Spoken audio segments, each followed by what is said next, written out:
Lede van die klein politieke party Agency for New Agenda het by die Noord-Gautengse Hooggeregshof aangekom om die Springbokke te probeer verhoed om aan die Rugby Wêreldbeker deel te neem.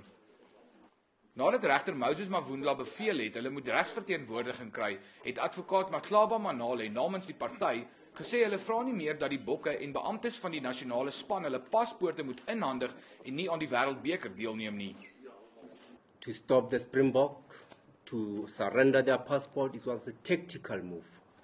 At times when you fight, you pitch the demand so high, but with a specific objective of achieving certain things.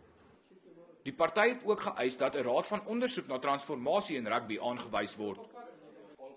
Regter Mavundla sê transformasie gebeur nie vinnig genoeg nie en die party is toestemming gegee om die hof op 'n latere stadium te nader oor die transformasiedebat. It cannot be that 21 years down the line, transformation is at a snail's pace in all sectors, not only in these sports, but generally speaking. So the sooner the matter gets ventilated at court, there would be wisdom that would come out of that judgment that would guide the government.